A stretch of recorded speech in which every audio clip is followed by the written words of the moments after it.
Christina, thank you for really a super kind introduction, because the things you said are the things that one wants to aspire to. So I hope I justify this kindness at all.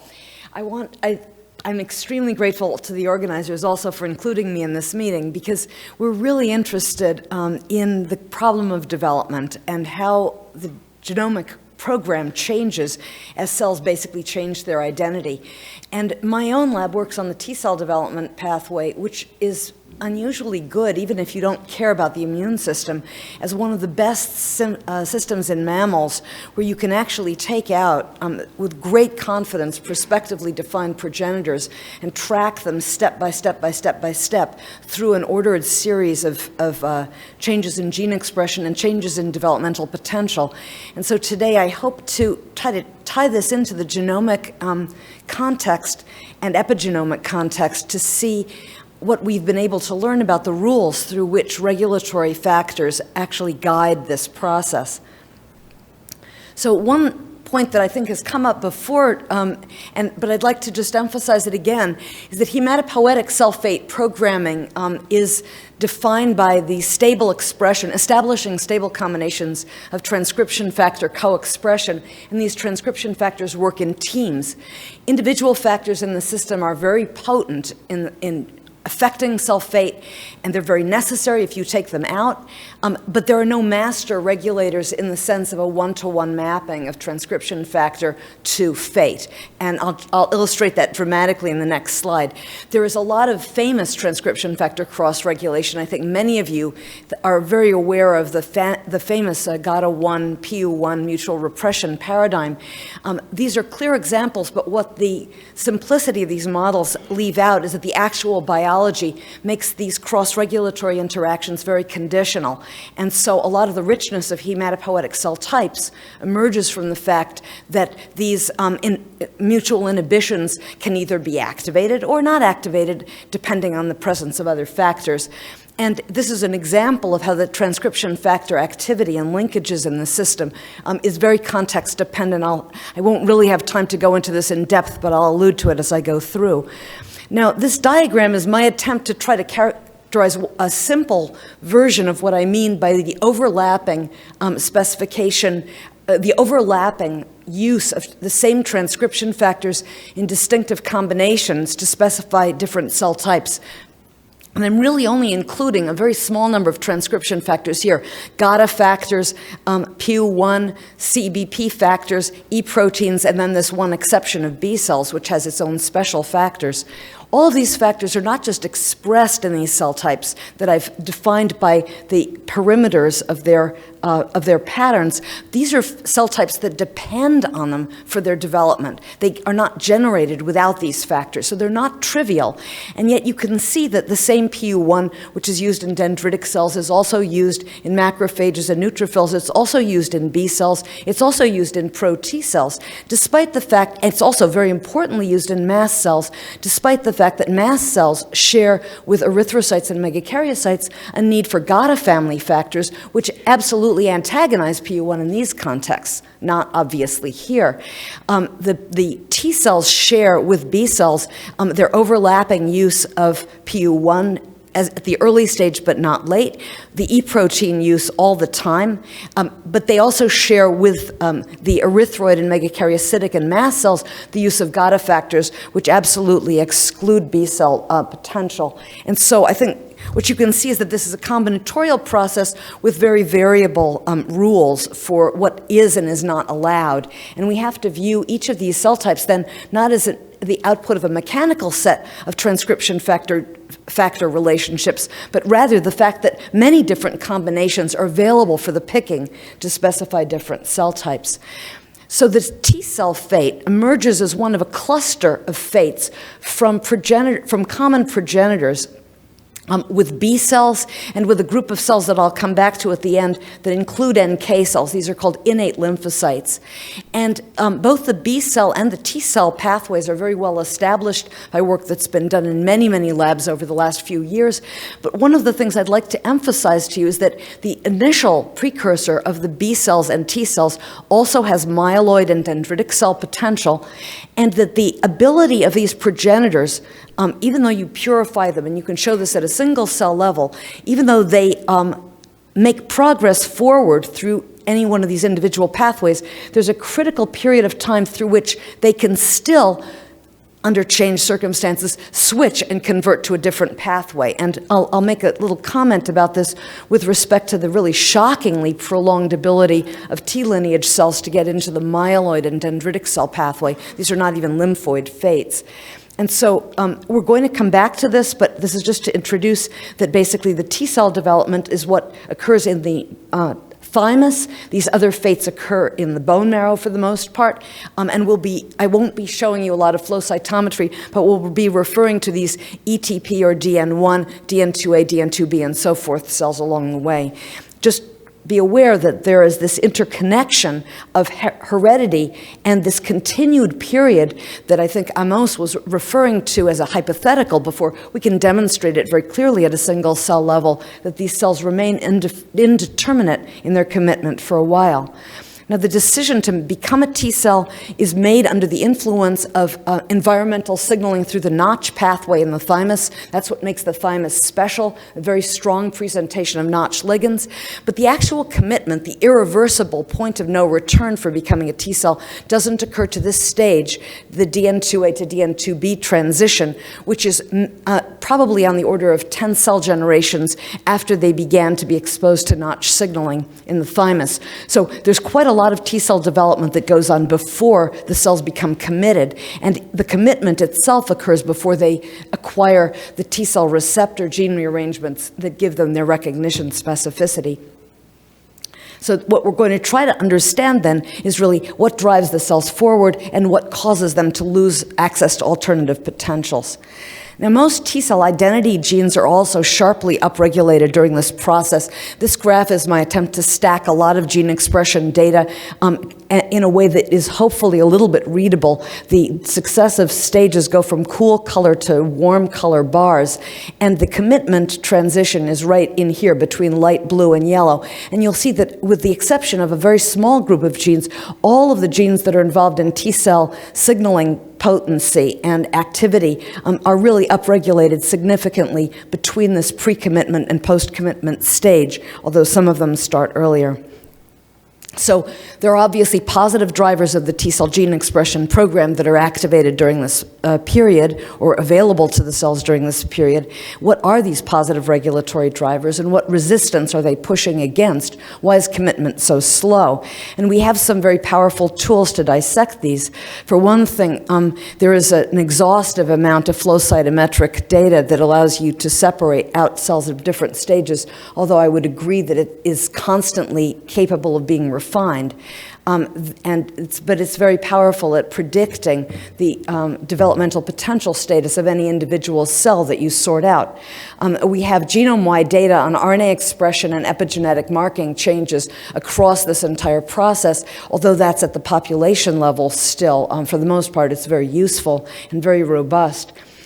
We also have, I think one of the great advantages of this system is that 12 years ago, Juan Carlos Zuniga-Flücker's lab developed an in vitro culture system which has really revolutionized this field by creating a fake thymus in a monolayer stromal cell culture system, which allows you to put as little as one individual cell down on there and watch it proliferate and expand and go through in a beautiful ordered pattern all of the T cell development steps. And so it's made this one of the most open systems that we have available in mammalian developmental biology.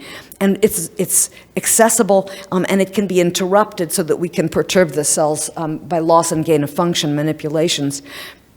The stromal cells, when they're transduced, so they're forced to express the Notch ligand delta, drive the cells to a T cell fate. If they're not transduced with delta, by default, they don't express a Notch ligand that's very powerful. And then, in that case, they're actually very good at supporting non-T cell fates. So you can switch the cells back and forth between two different cultures, which basically differ by very little more than one gene.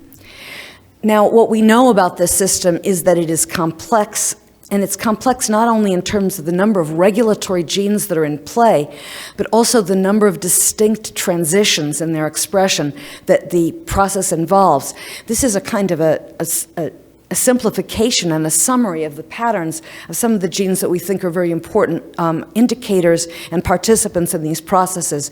One thing that you can see is that the Tcell program does participate of some regulatory genes that are expressed right from the beginning, from the progenitors, but there's also a very important group of transcription factors that are expressed in the progenitors and then turned off. And these are turned off at slightly different stages along the way. So these are very characteristically staggered repression times, and we'll talk a tiny bit about them in just a moment. The other thing is that there are obviously several waves of T-cell specific transcription factors that are also turned on. Some of them turned on at this stage, some of them turned on here, and then a few turned on later. And so we have to be able to rationalize why these are expressed in the ways that they are. Why is there all this complexity? And of course, if you were an engineer and you thought that you were simply trying to make an end cell type, you would just say, this is unbelievably wasteful, you're fired.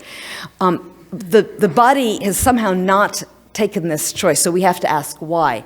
Now, is this just noise? Is the genome just basically so sloppy about doing business that it can't figure out that this whole group of stem cell genes are supposed to be turned off sometime all at once, and therefore some of them drag on? I don't think that that's true. But because it's extremely precise and it's extremely highly conserved between different versions of the T-cell program.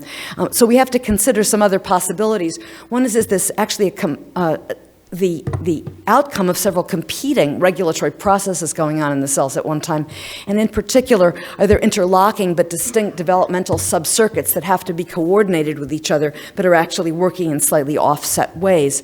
And I think I'm going to, I would argue that these kinds of events are both part of the explanation for the complexity. For one thing, that group of blue factors that are expressed specifically before commitment have actually a remarkable set of known properties that link them to stem cell self-renewal with a side effect of access to alternative developmental pathways. And I think many of these are not only well known to have roles in stem cell self-renewal, so that the deletion of them or mutation of them compromises either stem cell self-renewal or progenitor viability. But also, many of them, when they continue to be expressed in the T lineage, are well-known T-cell oncogenes, and they're actually directly implicated in human TALL. So what this says is that these factors not only have a potential role for self-renewal expansion maintenance in these early stages by analogy with the stem cell fate, even though they bring access to alternative pathways, but they also have to be repressed. They have to be repressed, or else not only do you risk lineage infidelity, but you also risk leukemia. So to simplify this process, my lab has, over the last couple of years, picked a few obviously important genes to focus on. And we picked PU1 as one to study among the group that gets downregulated early on because it's so well known to be involved in the alternative differentiation programs of dendritic cells, macrophages, mast cells, and granulocytes. And so that it's essentially one-stop shopping for something that's involved in progenitor growth support, as well as the ability to make other cell types, which then is lost as PU1 goes away. And TCF1 is one of the factors that's very important for the T-cell program. Another factor, which actually is only modestly upregulated after its initial upregulation and is not really shown here, is GATA3. Both of those have very important T-cell roles that I'll talk about. But this factor up here, which was not really appreciated at all until just a few years ago, BCL11B, has turned out to be a very interesting factor. In the whole genome, it's the one which is one of two that is most strongly upregulated at the time of commitment, and its upregulation is most tightly connected with commitment itself. So I'll be telling you something about that. Now, you can break up the whole process then, simplify it in terms of saying that there are these progenitor-associated genes which are going to be turned off. PU1 is one representative of them. But I'd like to draw your attention to these two waves of T-cell genes being upregulated. TCF1 and GATA3 are both upregulated in the DN1 stage, but then they continue to be expressed and important. BCL11B is, if anything, more T-cell specific than they are, and yet it is turned on distinctly later, and this is when commitment occurs. So what are the roles of these factors? And commitment, as it turns out, is not a single event. It turns out to be at least 3 different parts. So first there's commitment by subtraction. And this is the idea that was first really suggested by the expression pattern of PU.1. PU.1 is extremely valuable to the cell early on because of its roles in precursor expansion, IL-7 receptor expression, FLT3 expression. These are both growth-supportive cytokine receptors, and a variety of other genes which are its targets, like BCL11A. But the benefits come with disadvantages. And for one thing, the endogenous PU.1 is constantly acting as a low-level antagonist of Notch signaling, which is a very interesting feature. And so in a sense, it acts as a threshold setter that allows the cell to determine when it has enough Notch signal from the environment to actually go forward in the T-cell pathway as opposed to being held back. And this also comes along with a myeloid-promoting activity, which is suppressed as long as the Notch signal is winning, but it is elicited as soon as the cells are removed from the Notch signal. So PU.1 has to go, and this is actually one of the events that really marks a commitment process, is the removal of PU.1. And the way it is repressed, it's actually interesting. This is just a picture from our paper a couple of years ago, looking at the histoneacetylation at the promoter, the H3K4 dimethylation at the major upstream enhancer plus the promoter, H3K27 marks versus RNA-seq tracks. And what you can see is that although the RNA goes completely away by this stage here across the PU1 gene, it really never gets polycomb repressed. It's repressed by a different mechanism which involves the loss of acetylation at the promoter but no increase in H3K27 trimethylation, whereas other genes which are repressed at the same time, like this one, HEX, is actually using a different biochemistry to be repressed. This one does in fact recruit in polycomb to bring in H3K27 trimethylation. So even with 2 progenitor genes that are downregulated at the same time, the biochemistry is probably different. Okay, so I'd like to turn now to the main theme, which is really the commitment by addition. And I'd like to contrast the roles of 2 T-cell specific factors, GATA3 and BCL11B. GATA3 is turned on earlier, as I pointed out, than BCL11B, and it turns out to have a very specific role in repressing one particular set of alternatives to the T-cell fate, and that is the B-cell fate. The cells come into the thymus with the capacity to make B cells as well as myeloid cells, dendritic cells, and NK cells. But very soon after this, they lose that ability. And this is apparently a unique role of GATA3 as it comes on, even though the cells retain access to some other fates until BCL11B comes on. So in addition, GATA3 becomes almost immediately essential for the survival of early T-cell precursors. Almost as soon as it's turned on, it has this dose-dependent, non-redundant role in B lineage exclusion, and it also participates at a much higher, when it reaches a much higher level of expression, in turning off PU.1. It can't do it by itself, but it can do it in the context of the developing T-cell. So it's extremely important. And so you would say GATA3 is an essential T-cell master regulator. And GATA3 knockouts have absolutely no T-cells, and that was one of the first of these genes that was known to be important for T-cell development. It in fact occupies a central position in a network of signaling and transcription factor cross-regulatory interactions, so that as the cell comes into the thymus in the DN1 stage, still with PU.1, the Notch signaling turns on GATA3 and TCF1. As long as Notch signaling is present, PU1 cannot shut off GATA3, although it can if the Notch signaling is removed. And this then allows the cell to go on to turn on BCL11B, which we'll hear about more in a moment. And this now catalyzes a shift in the state of the cells where, through several mechanisms, GATA3 now acquires the ability to shut off PU1, and BCL11B acquires the ability to block other alternative fates. Now, so GATA3 card-carrying member of the T-cell program. However, if you try to accelerate T-cell development by adding GATA3 to progenitors precociously, or by simply being a little bit sloppy and allowing the retroviral vector to express it as much as the retroviral vector wants to express it, in fact, GATA3 is one of the most toxic things to the T-cell program that's ever been invented. High-level GATA3 kills the T-cell program dead. And instead, if you could keep the cells alive at all by giving them a lot of stem cell factor, it upregulates c-KIT, which is a growth factor receptor.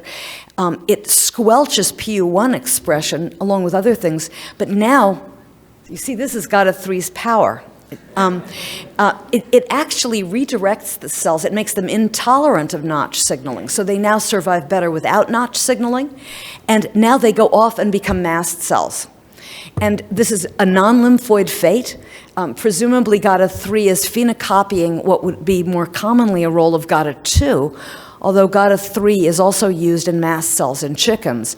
And so I think this is an old evolutionary role of GATA factors in hematopoiesis, where the low expression of GATA3 was domesticated for use in a lymphocyte program, and that made T cells possible. So GATA3 is subject to actually very tight dose regulation in T cell development. It crosses the threshold for blocking B cell development quite early, but then it's the only range in which it is permissive for T-cell development is this about threefold range of expression that achieves between the DN2 and later stages, and that is actually the range in which it's held by a combination of stimulating and antagonistic effects. So positive, important, crucial, dominant, and yet not a master regulator. And so the rest of the talk I'd like to really focus on BCL11B, which is simpler to work with in some ways, very instructive. BCL11B is the last piece of the commitment machinery for T-cell development. The gene itself turns on right at the cusp when the cells begin to become committed. And it turns out that we've got a fluorescent reporter, non-destructive iris YFP allele that we've knocked into the downstream region of the BCL11B 3' untranslated region, and it beautifully shows you which cells are expressing BCL11B. I'm not going to show you the data for this, but in fact, you can use this as a better separation means for uncommitted versus committed cells than any other marker that we've discovered. These are cells which, if I showed you the flow cytometry, you would hardly believe that we could separate them. They're very, very different in BCL11B YFP expression. If you sort the BCL11B YFP high cells, they're all committed. If you sort these cells, they're not.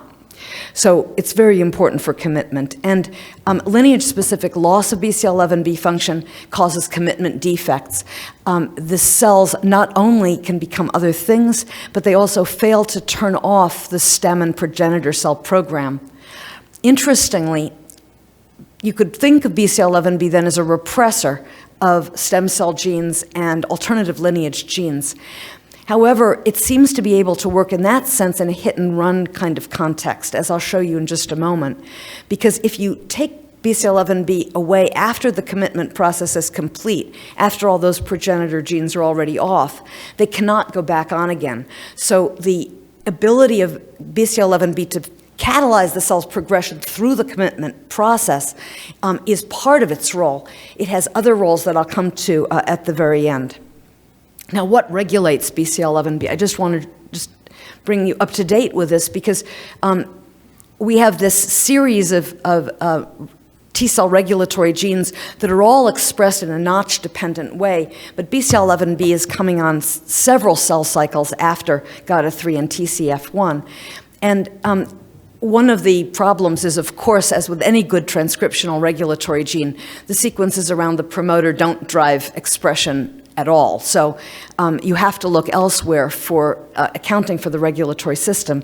And in work that we published about a year and a few months ago, we found that at least one additional enhancer for the BCL11B locus is sitting about 850 kilobases downstream of the gene in this gene desert here.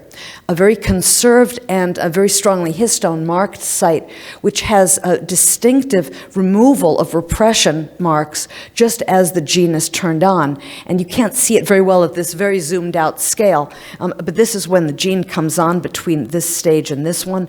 And you can see that this is also corresponding to a loss of H3K27 trimethylation here. And if I blew it up for you, you would see it was over the promoter and first intron as well. So this is one of the regulatory elements, at least, which we think is important. It does have 3C interactions with the promoter. It does mediate T-cell specific gene expression, and it binds TCF1, GATA3, and the inherited progenitor factor, RUNX1, which continues to play a role in T-cell development. The regulatory system near the promoter also is predicted to have sites for Notch.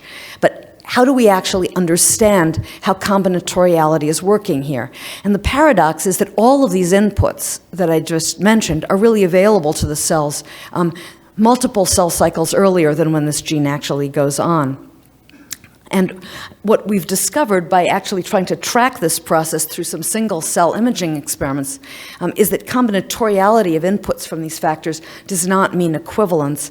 This is work that's been done by Haoyuan Kui in my lab using two different systems for taking movies of cells with the BCL11B YFP reporter to look at the single cell level at what it takes to turn this gene on. And we either use the OP9 delta stromal co-culture system, or for better optics and better control of dosages, we can use a minimal defined system in which we use purified delta stuck to a plastic plate and allow the cells to go through a certain amount of differentiation on that. And you can watch the cells in these cultures get to the point of turning on BCL11B. So in this case, we've sorted the cells that were in the immediate pre-commitment stage but hadn't turned on BCL11B yet, and we can actually watch them turn it on. These yellow dots are the cells, the nuclei of the cells with this histone H2B M-citrine yellow fluorescent reporter that's lighting up. And you can follow individual cell trajectories. So one thing you can see is that these cells are all turning on BCL11B asynchronously. This is the opposite of an immediate early response. And so there's obviously going to be noise in the process through which a cell makes the transition from this gene being dead off to being on. This is a process which is accelerated clearly by the strength of Notch signaling. If you have the cells incubated with the Notch signal, they clearly have a more likely onset of expression. But interestingly, some cells will turn this gene on even in the absence of further Notch signaling, and they will turn it on at just as steep a transcription rate. This is a rate of accumulation of YFP in the cells over basically 10 hours or so. And you can see that although it's less cells responding in the absence of additional Notch signals, some cells do. And this is quite in contrast to the expression of a classic Notch target gene like CD25, which really cannot reach the same level of expression in the absence of Notch signaling, whereas some cells that remain CD25 low due to the lack of Notch signal can indeed eventually accumulate quite a high level of BCL11B YFP expression. And it turns out that this is actually a gated process. The role of the Notch signal is permissive. The cells need it to go through a gate which allows them to get to the other side. Once they've turned on BCL11B, they don't need it anymore. And so if you start with a slightly earlier stage, all the cells need Notch signaling in order to turn BCL11B on, almost all of them, as opposed to these cells in the absence of Notch signals, which keep it off in the black curves.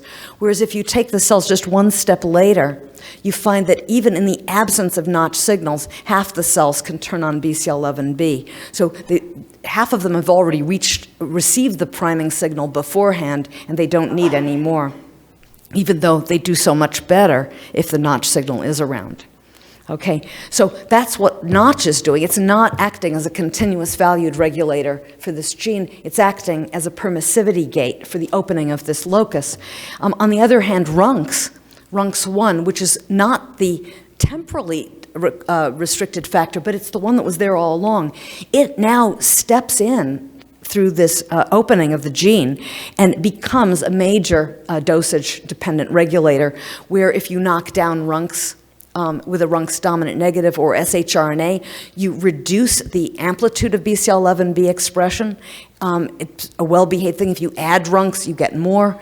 And this is true whether the cells have already turned on the BCL11B before and then been removed from this. Under normal circumstances, they can maintain this. If you knock down RUNX, they start losing it. And I don't want to go through this in more detail, but a number of different experiments with knockdowns of the different inputs basically tell us that of the 4 different inputs that we know about, they're each actually playing subtly different roles in the way this initially closed locus is taken open and then maintained in an active state. This gene will continue to be expressed for the rest of the life of these T cells. And it's just very interesting that all of the regulatory difficulty comes in actually priming it for activation. So we can situate then the BCL11B upregulation in the context of a gene regulatory network's process diagram, at least.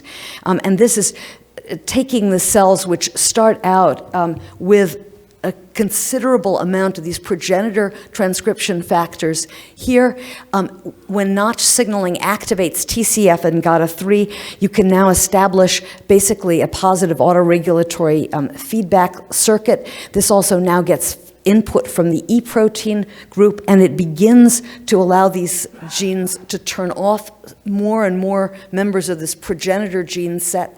As BCL11B is activated, this now allows the cells to finish the silencing of this entire progenitor gene set, and now the cells can make the transition to commitment. This commitment now enables TCF and GATA3 to start turning on additional genes, ETS1, LEF1, and others, which now allow them to start turning on the genes which will actually give them the T-cell receptor gene rearrangements and allow them then to qualify for the selection processes that will determine their fate forever after. And so we can situate this in this kind of context. I think the last thing I want to say is that we would like to know why BCL11B is important for commitment. And as I told you, we can take BCL11B away and the cells fail to get committed, or else we can let them get committed and then take BCL11B away and see that they actually become highly abnormal. They, in fact, will detour to a natural killer-like state. And we can ask what are the critical target genes here. And here's an example of an experiment in which we actually had cells that we allowed to develop all the way through commitment. I'm sorry, I kill these things whenever I come near them. These cells were our BCL11B conditional knockout cells being compared with equivalent wild-type cells, but both of them have tamoxifen-inducible Cre recombinase in the genome. If you take them out, they're equal at this point, but then add tamoxifen to activate Cre over the next 3 to 4 days, these cells continue to go forward in T-cell development. These cells suddenly back up, and one of the things they do is they turn on genes like ID2, which is an E protein antagonist, and this is part of their move towards a natural killer-like fate. The interesting thing is that you can actually look at the different patterns of genes which depend on BCL11B, depending on those which are affected by the loss. Oh, you're very kind, thank you. This is almost finished. Those which are left on abnormally if cells lose BCL11B before commitment versus those which are upregulated by removal of BCL11B no matter when you take it away. And it turns out that there's this group of progenitor genes, which include PU1 actually, which never come on again afterwards if the cells have gotten through commitment, but their repression depends on BCL11B being present at that time.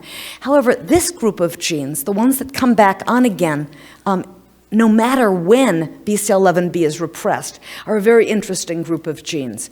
For immunologists, they're very exciting because they're not only signature genes of natural killer cells, but they also participate in other innate immune cell effector programs. These are the business genes that effector cells use to actually fight disease. and in an active response in a number of cases. And so the question is, what are they doing? Why is BCL11B continuously needed to keep these off? And it's an even stranger point, because if you, I'll come back to that in a second, if you look at the natural program of expression of these genes, the genes here, which are expressed until BCL11B comes on and then need BCL11B to be turned off, these are genes that are a natural integral part of the T cell program. You can see them expressed in unperturbed cells until this stage. But these genes, these innate lymphocyte program genes, are not active normally in T cell precursors. They're not active in earlier progenitors at all. They're not actually being given the positive signals that they need to go on until about the time when BCL11B itself comes on. And what we think this is reflecting is the fact that, in fact, these genes here that are part of the innate lymphocyte program share quite a lot of T cells, of regulators with the T cell specific program. They share, for example, the requirement for GATA3 and TCF, and they often get a boost from some of the growth factor receptors that are activated as an early part of the T cell program.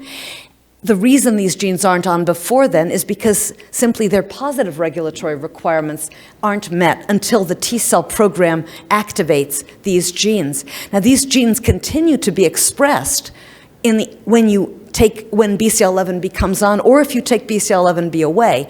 But in the case of the normal case, BCL11B's expression prevents access to this alternative fate. When BCL11B is removed, the cells have just as much access or more access to these alternative fates than to the actual T cell fate.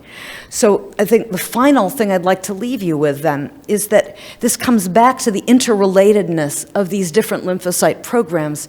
The T cell program is very closely related to these innate lymphocyte programs.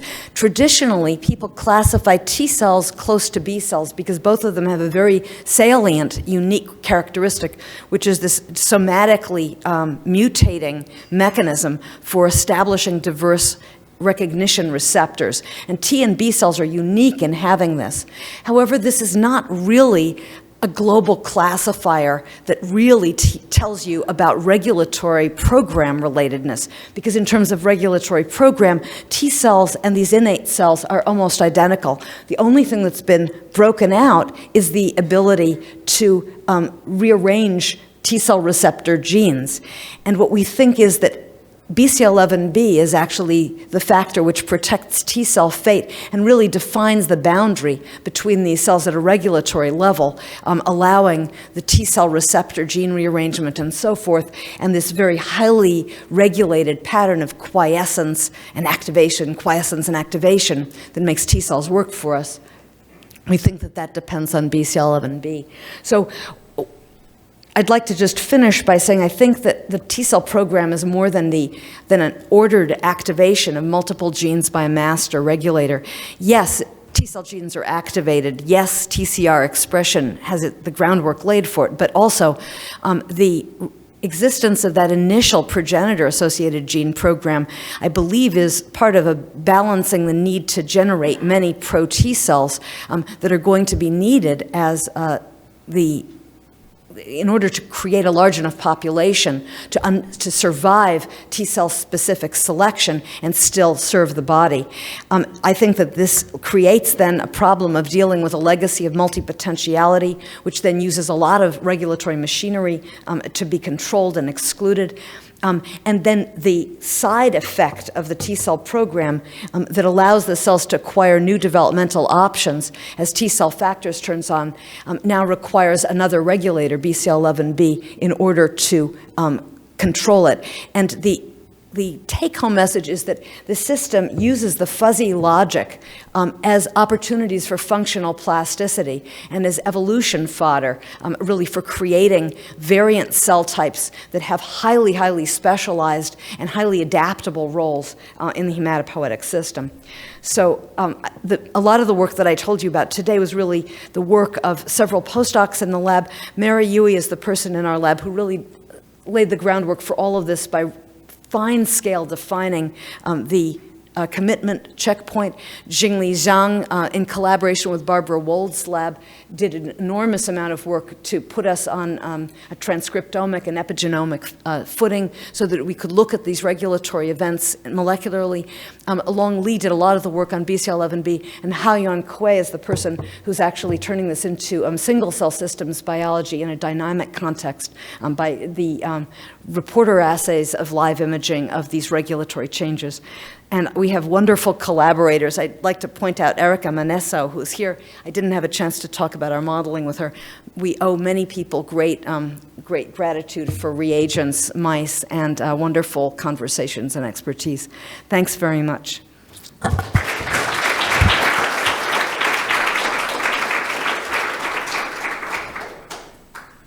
Probably very late, but if you have the stomach for it, as you can tell, I can't stop talking, so I'd be happy to We would have let you go for another hour. I mean, this is, so I'm completely blown away, and I've learned more in the last, 45 minutes than, my entire career. So there's many thoughts that come to mind. I'm going to ask you the first one that's salient right now, which is pretty depressing. In other words, you have basically shown us just how far we as a community need to go before we actually understand the regulatory circuitry of Do we understand it? I don't understand it yet. I mean, the second thought is, of course, that you showed us this whole sort of array of factors, and you just picked 3, and that's like a few careers worth of work, and there's another dozen in there. So my question is, am I, hallucinating here into thinking that perhaps, BCL11B, a few years ago we didn't really know about it, and now it's like this master regulator of everything. So I'd like you to put this in context for those of us who are working on other systems, and for those of us who are working on sort of computational approaches to sort of decipher all these regulatory motifs and these enhancers and sort of their grammars. And we've heard a series of just magnificent talks today that are taking these genome-wide approaches and sort of painting these motifs and the impact of variants and all of this work. And I'm just wondering, how can we help? I mean, No, it's beautiful. It's beautiful because, so one thing is I do think that the hematopoietic system is probably a maximally sloppy system in the sense of allowing overlaps and not having rigid boundaries. So, and the use of dose dependency is notorious in the system. I just mentioned it for GATA3, but it really applies to a lot of the other factors in the system. And I think it's because this is really a response system that our bodies use to respond to pathogenic challenge. So it's got an advantage of evolving fast. And one way to evolve fast is to actually have enough range of permissible, usable options in the system. So you could argue that, first, there's a lot of redundancy in this system. A lot of the genes that are regulated in the system come from the same transcription factor paralog families. And some of that is probably there just to make sure that you have some member of the family around, even if one of them gets knocked out. We've been trying as a research strategy to Booleanize the system as much as we could. And that's why we took things like PU1, which we knew went off absolutely, and BCL11B, which goes from dead silent to on dramatically, and those are bookending the process to some extent, and they have very provocative additional roles. I think the GATA3 has been the bane of our lab's existence, and I think many people have struggled with it for a long time because it is so important, and yet it is an example of the kind of factor that's quite difficult to work with, as you're describing. But I actually am more optimistic. I think that these genomic approaches are helping enormously because it may be that these you can convert all of these problems into much more simple molecular biological problems. Like, what does it actually take to open up one of these high occupancy enhancers? They're all high occupancy. If they're real, they're high occupancy in this system, even if they're not super. Even if they're mini, they're still high occupancy. So obviously, so what we're trying to do with BCL11B is essentially to define the requirements for going from closed to open in one of those states. It's probably going to take a lot of things in there, but that's what you want, because that fits the biology. And so I think in that sense it's satisfying. And I think if you can modularize a process and then define key regulators for the modules, you actually can learn a lot about the process. And I think this process diagram, it's not a true gene network, it's a process diagram, but it's because I think we know enough about the system now to know which factors work in which modules. I don't know if that helps. I don't know if there's more questions. I think I bludgeoned everyone into submission. Yeah. Oh, yeah, go ahead. Hi, I have a quick question on, so after the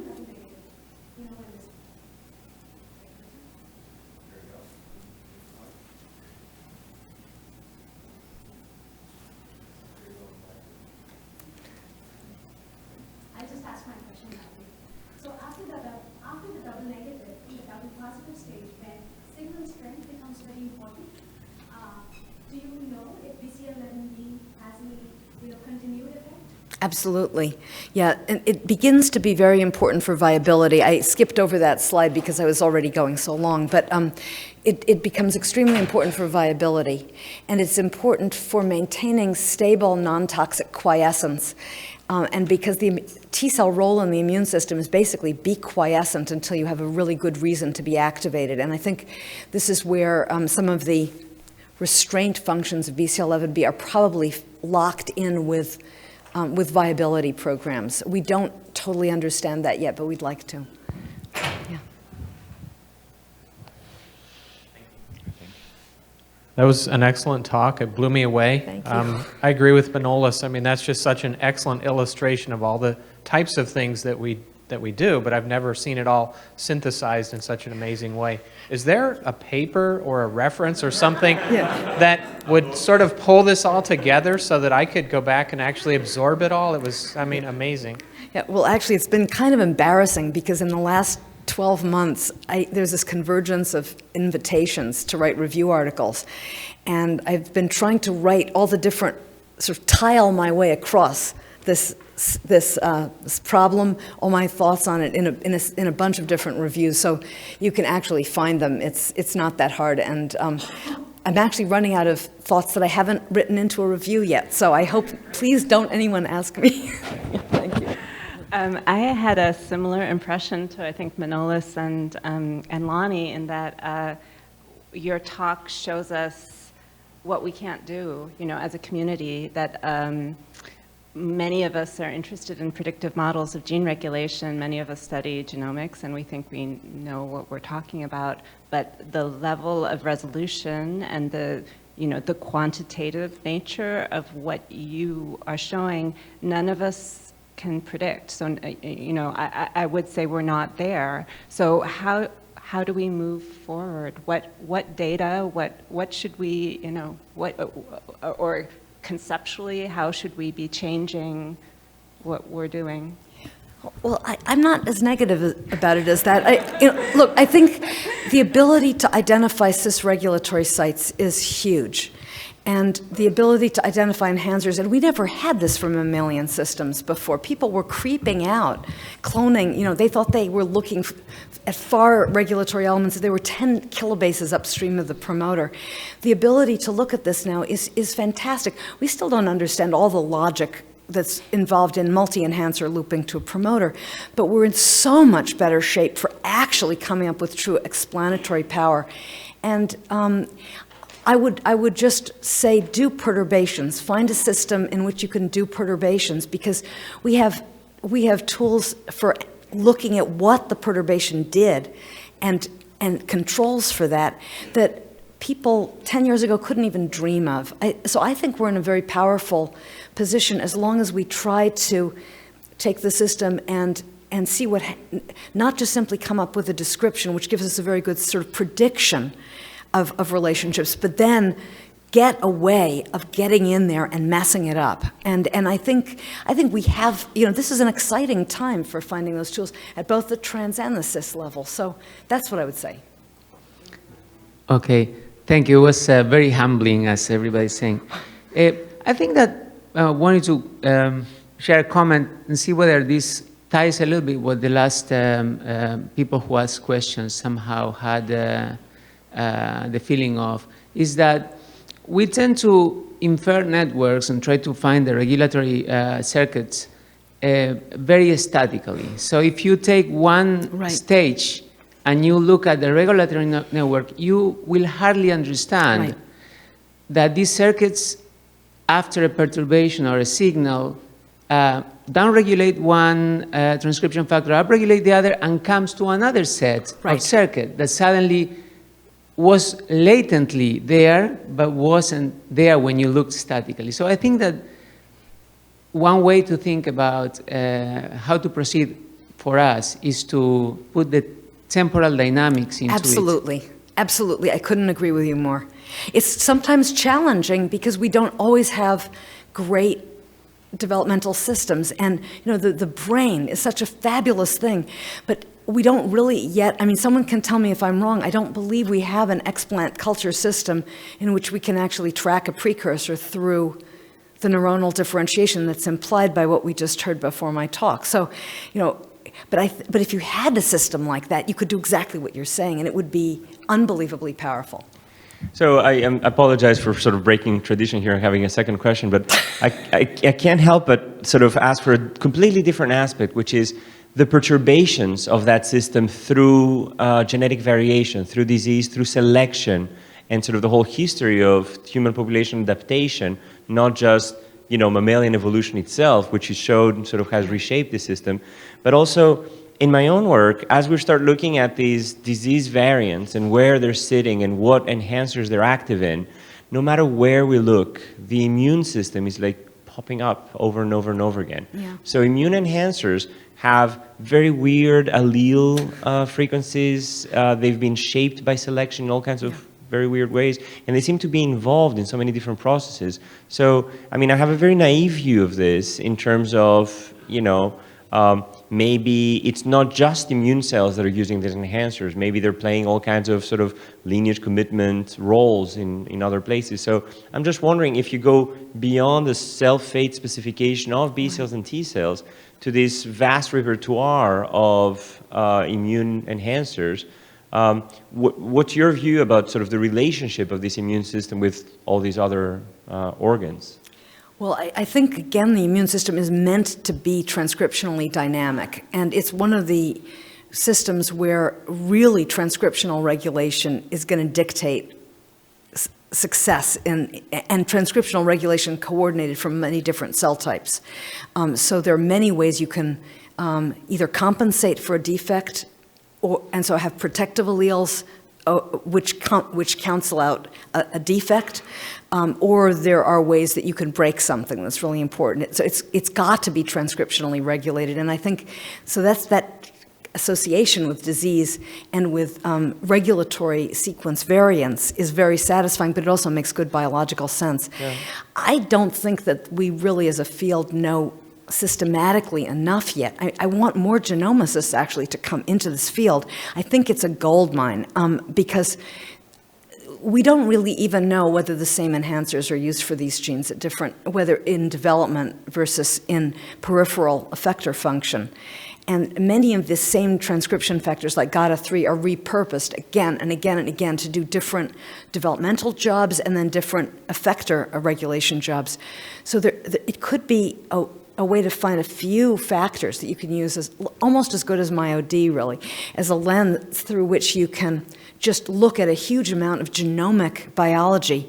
And we are pretty underpopulated with genomicists. And so and the human disease angle, of course, has to be relevant. So yes, please, you know, I think Christina's collaborator, Sasha, is great at this too. Yeah, okay.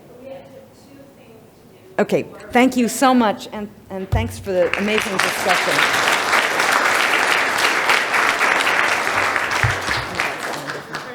I guess this is ISCB presents you, we present you with a certificate and a pen. So. Not an unexhaustible green laser?